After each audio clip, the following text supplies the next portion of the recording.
now recognize Ms. Ross from North Carolina for 5 minutes of question. Thank you, Mr. Chairman. Instead of using today's hearing to meaningfully examine the challenges facing Americans' kids in the wake of the pandemic, this select subcommittee is continuing a partisan crusade against our nation's educators. Allegations here are just not credible, and they polarize pandemic oversight and don't do anything to help overcome learning loss, bring relief to kids struggling with mental health issues, or better prepare us for future health crises. Ms. Weingarten, my colleagues have leveled some mischaracterizations against you and your organization. Is there anything you would like to say to correct the record? Thank you, Congresswoman. Number one, the guidance that the CDC did in February and that they then revised in March and they again continued to revise, the presumption of that guidance was to reopen.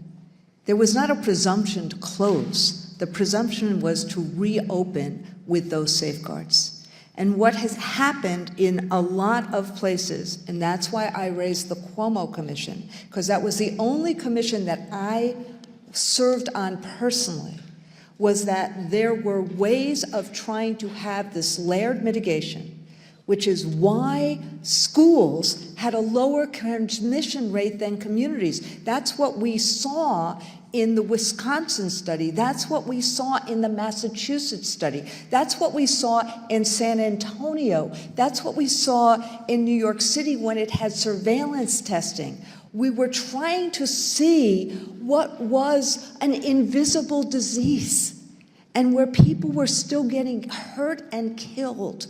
And so ultimately, our goal was to have clear guidance so that teachers in classrooms, bus drivers, the school nurses knew, but most of us did not know what this meant.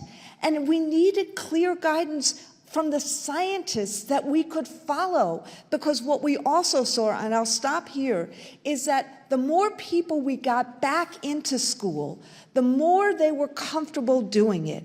And so from a June 2020 poll to our February 2021 poll, we saw an increase of about 20 points of our members. The more they were there, the more they were comfortable with the layered mitigation, the more they were comfortable being in school teaching because they wanted to be in school teaching. They knew that remote was not right for our kids. We knew we had to be in school. We just wanted to be safe. So thank you. Well, thank you. And I also want to note that in some of the Scandinavian countries that have been mentioned, there was also universal child care, universal health care, paid sick leave, and many of the things that our teachers do not have in this country.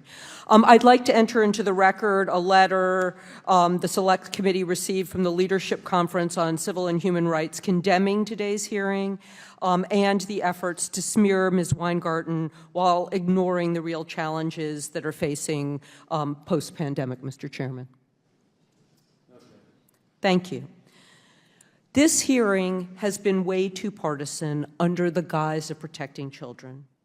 At the same time we're having it, we're talking about a debt limit bill that would have dangerous cuts to programs that protect the health and well-being of some of our nation's most vulnerable kids. For example, Speaker McCarthy's budget proposal includes a 22% cut across the board for domestic and social programs, including Head Start, which promotes school readiness for tens of thousands of underserved infants, toddlers, and preschoolers. My mom was a preschool teacher. North Carolina is a leader in early education. With the 30 seconds that we have left, Ms. Weingarten, what kinds of services does Head Start provide that's so crucial for the next generation?